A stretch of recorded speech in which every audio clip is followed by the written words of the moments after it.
salaadiin cuqaal waxgarad odayaal aqoon-yahano iyo dhalinyaro kasoo jeeda bulshada degta gobolka Maroodijeex iyo degmada Salaxley ayaa xog waran ay siiyeen warbaahinta waxa ay kaga hadleen inaanay waxba ka jirin shir ay og yihiin oo ay qabsanayaan beelaha dega koonfurta magaalada Hargeysa iyo galbeedka magaalada Burco iyagoo oo tilmaamay in laga soo gudbay marxaladii shirar beeleedyada waxa kale oo xubnahani ay fariin u direen bulshaweynta Jamhuuriyadda Somaliland sida aan garateen baan idinla garanay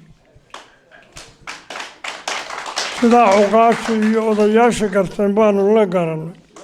waana sida ay ahayd garxajis corihii ma jiro haddiise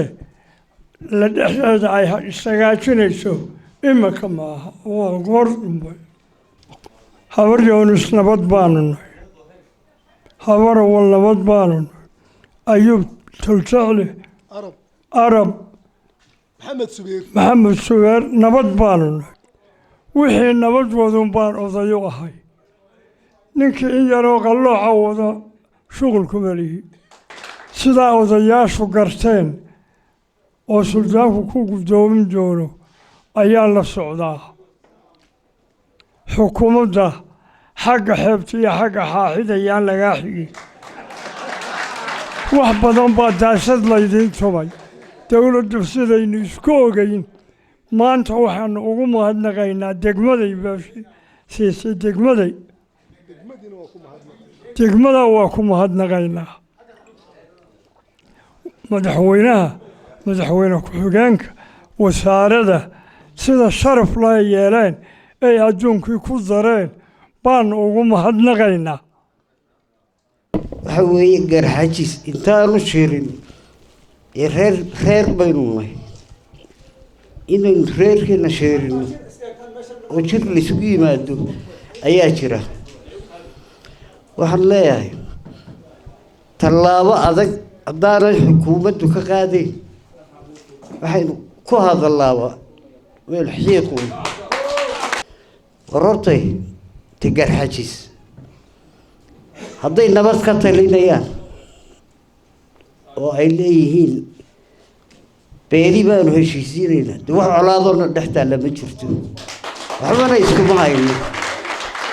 waxaan leeyahay dawladdu markaa waa inay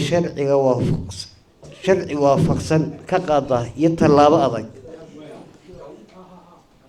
dadka waxaa jira nimaan cid la tashan oo keligii talisa ra'yigu doonana iska gaadha baashayga suucadaada ladiisii cuqaashu waa inay isku duubnaato ma aha inay kala tafaraaruqdo hadday ninkay naga maqan waa caaqilku meel gaadha kusima ah wataasoo ciidagala xaaji cabdigii ugu weynaa wakaa wuu fadhiyaa suldaankii wuu fadhiyaa muuse cali farug wuu fadhiyaa cuqaashi wataasoo ciiddaa wax leg baa fadhiyaa waa kuwa odayaashii dadkaasoo dhan miidiyaha unba ugu horreeyey ama markii la miidiyaa la qabanaya baa loo yeedhay ama miidiyahunbay ka maqleen ilaahay baan idinku daayay dadkay daawadayo shirka caynkaasi inta la leeyahay haddana waxaa loo qabanayaa garxajis imaka dhibaato dhex taala garxajis mar wax waa dhex mareen wixiina way dhammaadeen waa laga caafimaaday horta garxajis dee meel buu ku wada noolyahay marka horeyso dad meel ku kala maqan maaha dad wax isku hayo oo maanta hadal ka dhex taagayayna maaha halkaa marka la leeyahay garxajis baa la wada hadashiinayaa horta waa xaalad abuur sida u yaalla baan anigu arkaa war waxa weeye ninkaaga kaa weyn aad u qiimaysaa leh afar yarood meel ugu yeedhato tiraahdo aniga iyo hadalla annagu yeeli mayno miyaynu aqbali mayno imikana waxa weeye caatifad yaroo garxajisada anigu aqbali maayo abtirsiibadu waa halkeeda waa gooli laakiin siyaasadda iyo abtirsiibadu wax isku geli kara maaha siyaasaddu waa been iyo khiyaamo iyadu waxay wadaa laakiin markay siyaasad noqoto sidii ay waatii ay la kufiyeen kufidii dirqi baynu ku sara kacnay haddana imikana inay lagu kacaan hadday doonayaan dee u suurtageli mayso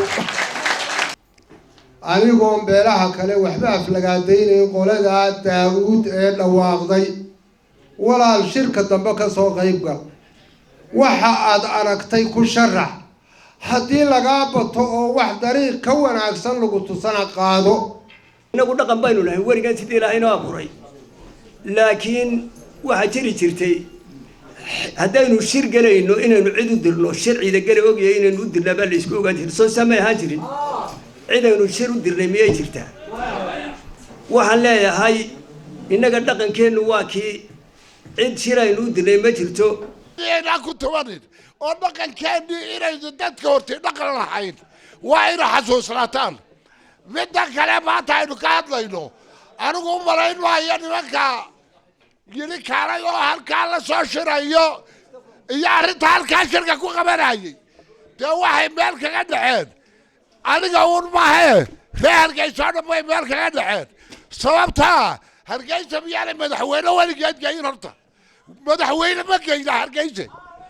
yaa horta shirka lagu dhawaaqay somalilan khatar kuma aha anigu waxaan qabaa inuu geeska oo idil geeskan afrika aynu joogno madaqadan inuu dhammaanteed khatar ku yahay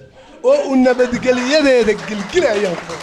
reeraha iyagana wax turxaana oo dhex yaalla ma ogin mana ogolin inay turxaana dhex la taalo laakiin waxaa halkan uga jeedaan xal siyaasadeedna sidaa ay ku dhawaaqdeen noqon maaye marka anagu waxaanu taageersanay odayadu waxa ay soo saareen ay ka soo saareen baaqaa isugu yimaadeen oo ah odayaasha ciidagale iyo cuqaashii salaadiinta in talada loogu soo celiyo wax laga weydiiyo